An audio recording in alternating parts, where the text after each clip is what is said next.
Now, dear colleagues, with us today we have former Prime Minister of Italy and President of the European Central Bank, Mr. Mario Draghi, in order to present his report to us on the future of European competitiveness. Mr. Draghi, caro Mario, welcome to the European Parliament. This is not the first time that you come here, but this is the first time in your current capacity, so we're very much happy and welcome you to be here. As we embark on a new term, your report comes at a crucial time in our discussions. We need to turn the electoral messages our voters sent to us into a political programme, one that is serious, one that is deliverable and implementable. Now, for it to be serious, it must help our industries in their digital and green transformation, incorporating every sector to enable faster economic growth, quality jobs, and a strong industrial base capable of competing globally. For it to be deliverable, it must create the right conditions and frameworks for our startups and SMEs to grow and stay in Europe. This means increasing productivity, innovation, and speeding up investments in own industrial capabilities. It means reducing excessive bureaucracy, which risks holding us back. It also means we need to deepen our single market and ensure a level playing field through an integrated policy approach. And for our programme to be implementable, we all need to work together on how to finance these needs. Above all, we need to invest in our citizens. In order to face the challenges of the digital age and fully benefit from the green transition, we need to equip ourselves with the necessary skills. By focusing on education, we will place citizens at the centre of our policies. When it comes to making progress on all the policies, no one should be left behind. We cannot allow ourselves, our citizens, to lose out. So, Mr. Draghi, the European Parliament is eager to listen to your proposals on how we can bring Europe a little bit closer to how our people want it to be, to make their lives easier, our shared space safer, and our Europe better, stronger, and fairer for all Europeans. The floor is now yours. Thank you.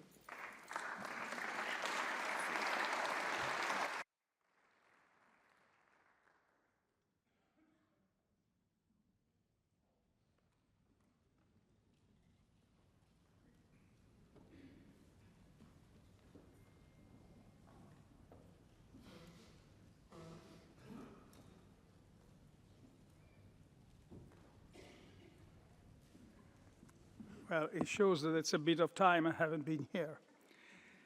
Well, good afternoon to everybody. Madam President, dear honourable members of European Parliament, dear Executive Vice President of the European Commission, let me start saying that I'm very honoured to be invited to speak to you in this plenary today. And I would like to thank the President of the European Parliament, Roberta Metsola, for this invitation and for her continuous support of my work. Let me also thank the representatives of the political groups whom I had the pleasure to meet some weeks ago. Our exchange was wide-ranging, frank, fruitful, and especially contributed decisively to shape my thinking as I was finalizing the report. Last week, I presented this report on the future of Europe's competitiveness to the President of the European Commission. The starting point is that Europe is facing a world undergoing dramatic change. World trade is slowing, geopolitics is fracturing, and technological change is accelerating. It's a world where long-established business models are being challenged and where some key economic dependencies are suddenly turning into geopolitical vulnerabilities. Of all the major economies, Europe is the most exposed to these shifts. We are the most open. Our trade to GDP ratio exceeds 50%, compared with 37% in China and 27% in the United States. We are the most dependent. We rely on a handful of suppliers for critical raw materials and import over 80% of our digital technology. We have the highest energy prices. EU companies face electricity prices that are 2-3 times higher than those in the United States and China. We are severely lagging behind in new technologies. Only 4 of the world's top 50 tech companies are European. And we are the least ready to defend ourselves. Only 10 member states spend more than or equal to 2% of GDP on defense, in line with NATO commitments. In this setting, we are all anxious about the future of Europe. My concern is not that we'll suddenly find ourselves poor and subservient to others. We still have many strengths in Europe.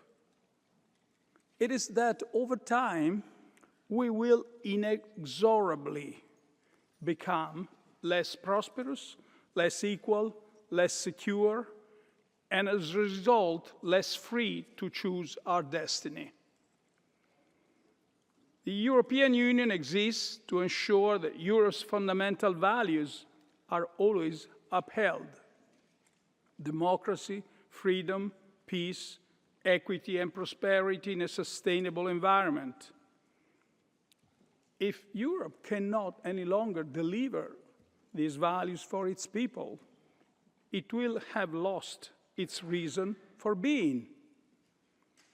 So this report is not only about competitiveness, actually it is about our future and the common commitment that we need to reclaim it. The challenges Europe faces are complex, and as such they present us with difficult choices, but they are choices we must confront.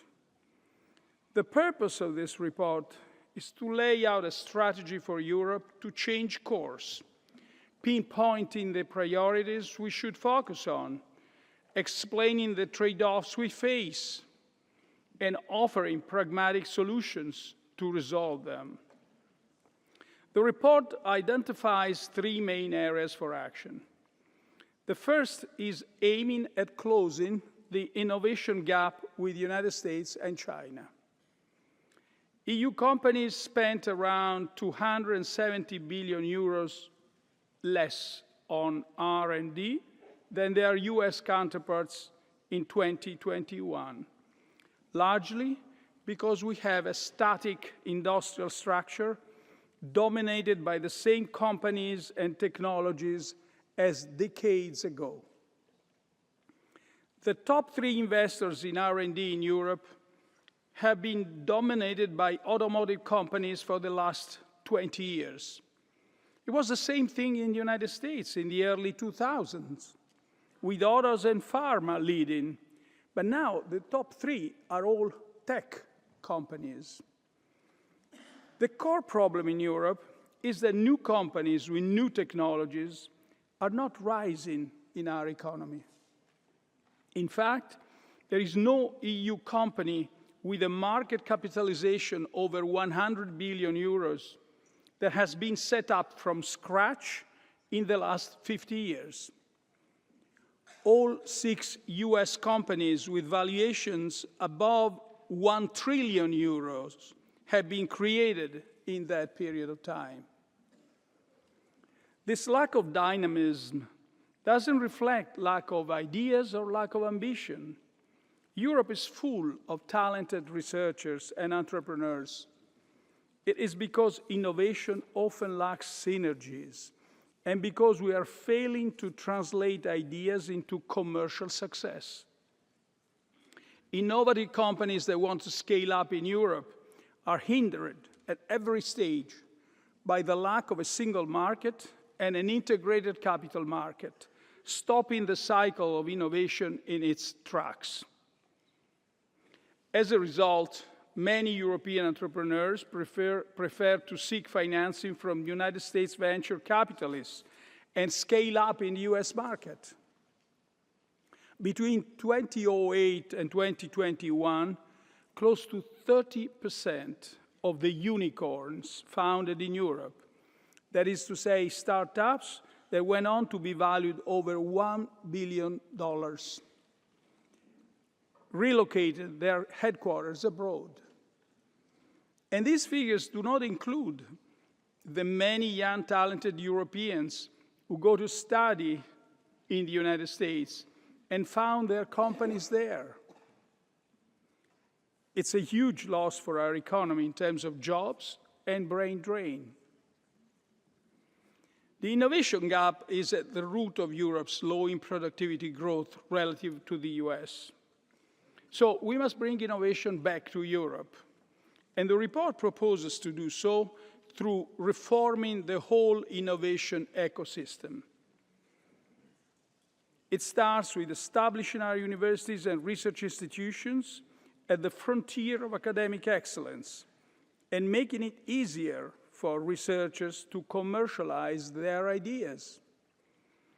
Only about 1/3 of the patented inventions registered by European universities are commercially exploited. The next step is encouraging innovation startups to scale up in Europe by removing regulatory hurdles. This is not about deregulation. It's about ensuring the right balance between caution and innovation, and ensuring that regulation is consistently applied within Europe. A key initiative we propose is the creation of a new EU-wide legal statute, the Innovative European Company. This status would immediately provide companies with a single digital identity valid throughout the EU, and it is foreseen that these companies could then have access to harmonized legislation. We also call for a profound review of how we spend public money on innovation in Europe. If spent wisely, public funds can be a powerful tool to launch breakthrough technologies. These technologies are often too risky or require too much financing for the private sector to undertake alone, especially in an environment like ours is, where scaling up is typically difficult. Yet, even though the public sector in the EU spends about as much on innovation as the United States as a share of GDP, just 1/10 of this spending takes place at the EU level. The report calls for EU spending on innovation to be expanded and refocused on a smaller number of commonly agreed priorities, with a larger allocation for disruptive innovation. In other words, increase the intensity of financing. The success of these measures will in turn depend on integrating the single market and Europe's capital markets, so that private investment can be reoriented towards high-tech sectors and the industrial structure can evolve. Finally, a critical issue for Europe will be integrating new technologies like artificial intelligence into our industrial sector. AI is improving incredibly fast, as the latest models released in the last few days show. We need to shift our orientation from trying to restrain this technology to understanding how to benefit from it. The cost of training frontier AI models is still high, which is a barrier for companies in Europe that don't have the backing of US big tech firms. But, on the other hand, the EU has a unique opportunity to lower the cost of AI deployment by making available its unique network of high-performance computers. The report recommends increasing the capacity of this network and expanding access to startups and industry. Many industrial applications of AI do not require the latest advances in generative AI, so it's well within our reach to accelerate AI uptake with a concerted effort to support companies. That said, the report recognizes that technological progress and social inclusion do not always go together. Major transitions are disruptive. Inclusion hinges on everyone having the skills they need to benefit from digitalization. So while we want to match the US on innovation, we must exceed the US on education and adult learning. We therefore propose a profound overhaul of Europe's approach to skills, focused on using data to understand where skill gaps lie and invest in education at every stage. For Europe to succeed, investment in technology and in people cannot substitute for each other. They must go hand in hand. The second area for action is a joint plan for decarbonization and competitiveness. If Europe's ambitious climate targets are matched by a coherent plan to achieve them, decarbonization will be an opportunity for Europe. But if we fail to coordinate our policies, there is a risk that it could run contrary to competitiveness and ultimately be delayed or even rejected. The first priority is to lower energy prices. Over time, decarbonization will help shift power generation towards secure, low-cost, clean energy sources. But without a European plan, it will take a long time before end users will see the full benefits. In 2022, at the peak of the energy crisis, natural gas was the price setter 63% of the time, despite making up only 20% share of the EU's electricity mix. So even if our renewable targets are met, that's what it says, this number, even if our renewable targets are met, fossil fuels will still set the energy prices for much of the time for at least the remainder of this decade. We must transfer the benefits of decarbonization faster to Europeans by making energy prices lower and less volatile in Europe. And the report puts forward several initiatives to achieve this goal. In parallel, we call for pressing ahead with clean energy installation in a technology-neutral way. This approach should include renewables, nuclear, hydrogen, bioenergy, and carbon capture, utilization, and storage. Increasing the pace of permitting and raising investment in grids will be the key to unlock this potential. Otherwise, by 2040, we could lose up to 10 times more renewable energy generation than we lose today owing to grid constraints. From a European perspective, rapidly increasing the deployment of interconnectors should be the focus. Decarbonization is also an opportunity for the EU industry. The EU is a world leader in clean technologies like wind turbines, electrolyzers, and low-carbon fuels. We're also strong in green innovation. More than 1/5 of clean and sustainable technologies worldwide are developed here. Yet, it's not guaranteed we will seize this opportunity. Chinese competition is becoming acute, driven by a powerful combination of subsidies innovation, and scale. By 2030 at the latest, China's annual manufacturing capacity for solar photovoltaic is expected to be double the level of global demand. And for battery cells, it is expected to at least cover the level of global demand. Europe faces a trade-off. Increasing reliance on China may offer the cheapest route to meeting our climate targets. But China's state-sponsored competition represents a threat to otherwise productive industries and to the promise that the green transition will bring, quote unquote, good green jobs. We'll not be able to manage this challenge with black and white solutions. This is why the report proposes a differentiated approach according to sectors and technologies. There are some technologies like solar panels where foreign producers are too far ahead, and attempting to capture production in Europe will only set back decarbonization.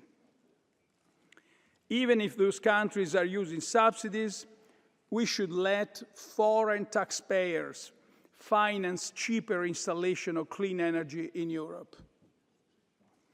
There are other sectors, on the other hand, where we are open to using foreign technology and to increasing inward investment. There are still other sectors like batteries where we don't want to be fully dependent on foreign technology for strategic reasons. And so we need to keep the know-how in Europe. And that's key, determining strategic value should take place according to rigorous criteria which avoid protecting vested interests. Finally, there are the so-called infant industries where Europe has an innovative edge that we need to nurture until companies are ready to compete internationally. To be clear, this should not be read by anyone as a call for blanket protectionism. Our priority is to do everything possible to make all partners comply with the WTO rules, including those who presently do not. Although some of the proposals in this report will require negotiations, they are generally aligned with the spirit of those rules. Insofar as we use trade measures, they should be careful, defensive, and especially designed only to level the playing field. We should clearly distinguish between innovation abroad, which is good for Europe, and state-sponsored competition, which harms our workers. The proposals should also not be seen as a program for defending national champions or picking winners, like some of the failed industrial policies of the past. In fact, the report argues for returning to the normal state aid regime while foreseeing state aid only for investment projects of common European interest. The third area for action is increasing security and reducing dependencies. Peace is the first and foremost objective of Europe, at home and abroad. And we must continue in this steadfast effort. But security threats are rising, and we must prepare. For Europe to remain free, we must be more independent. We must have more secure supply chains for critical raw materials and technologies. We must increase production capacity at home in strategic sectors. And we must expand our industrial capacity in defense and space. But independence comes at a cost. Securing critical raw materials will mean diversifying away from countries that were the cheapest suppliers in the world of yesterday. Strengthening the supply chain for semiconductors will require major new investments. the cost of developing our defense capability will be substantial. These costs will be much more manageable if we have a strategy to reduce our dependencies and increase our security together. The report recommends developing a genuine EU foreign economic policy, coordinating preferential trade agreements and direct investments with resource-rich nations, building up stockpiles in selected critical areas, and creating industrial partnerships to secure the supply chain of key technologies. It also sets out a strategy to enhance Europe's domestic presence in the most advanced chips segment.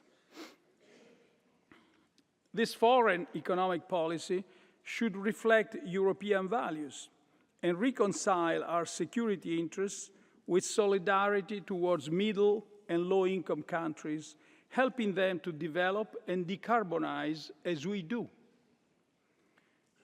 For defense, our key weakness is excessive fragmentation of the industrial base, compounded by lack of coordination among member states, unnecessary duplication, lack of interoperability of equipment.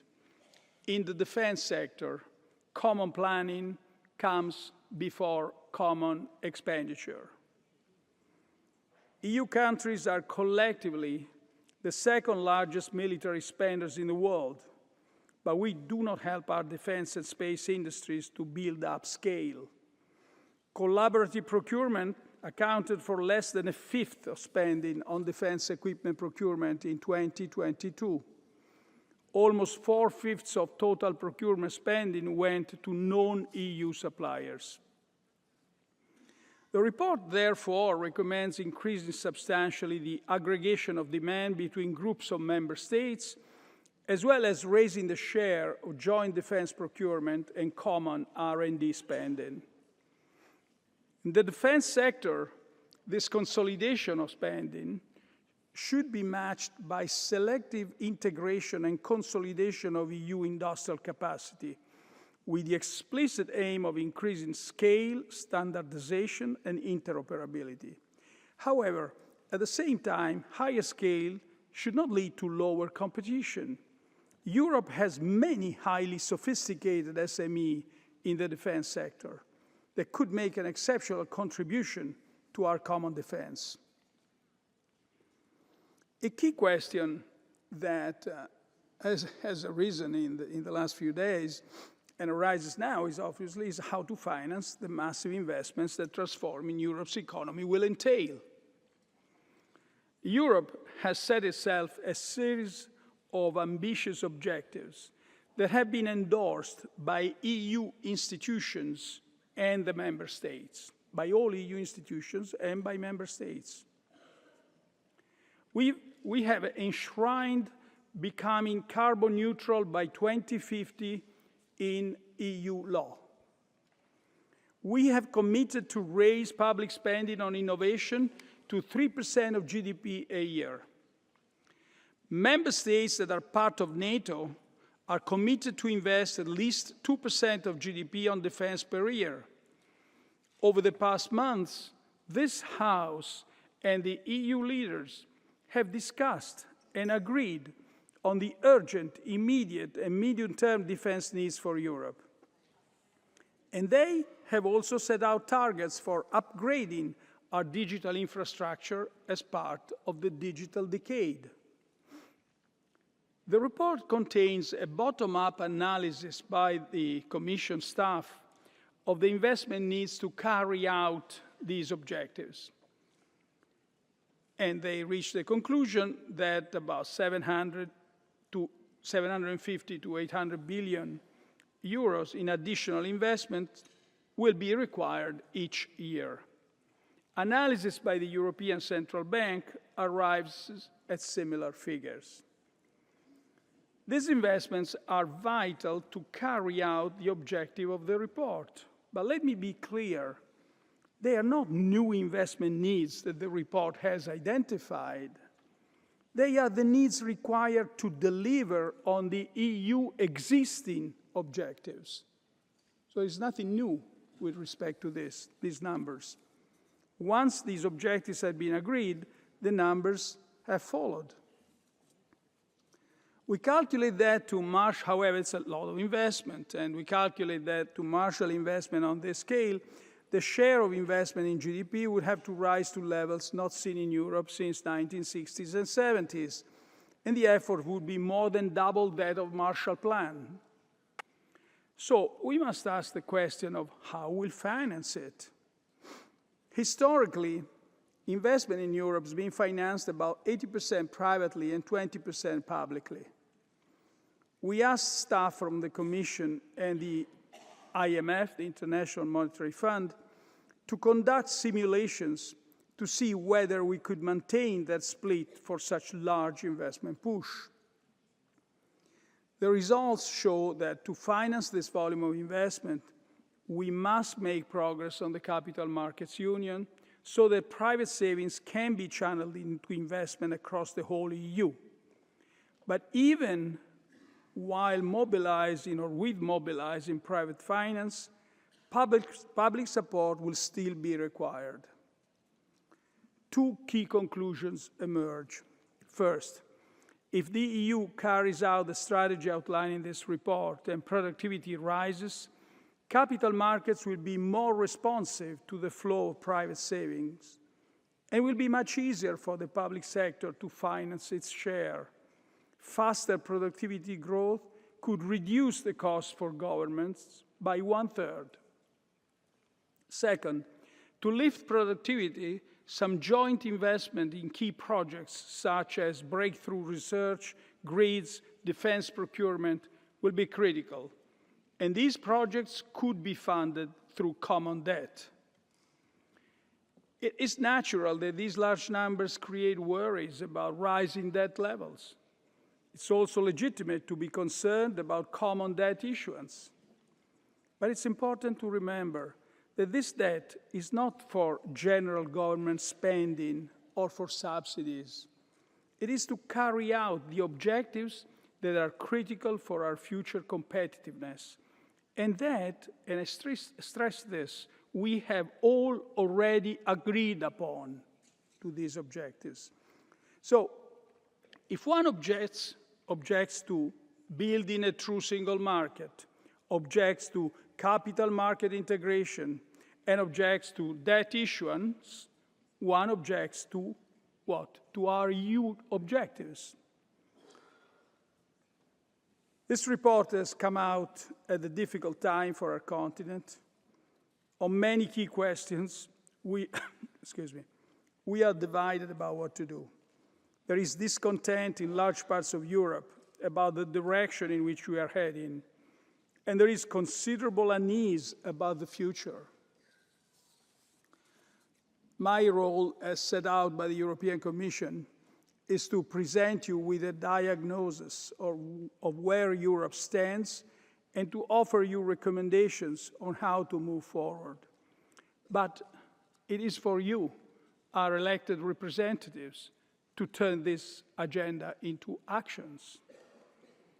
We will only overcome division in Europe if the will to change receives broad democratic backing. The choices we face are too important to be settled by technocratic solutions. Our elected institutions must be at the center of the debate on Europe's future and on the actions that will shape it. I trust that we can find consensus, if only because the alternatives look progressively bleaker. Europe faces a choice between paralysis, exit, or integration, as I observed some time ago. Exit has been tried and has not delivered what its proponents hoped for. Paralysis is becoming untenable as we slide towards greater anxiety and insecurity. So integration is our only hope left. It is important that all of us understand that the size of the challenge we face far exceeds the size of our national economies. And we are facing a world where we risk losing not just peace, but also our freedom. In this world, it will only be through unity that we will be able to retain our strength and defend our values. Thank you. Thank you.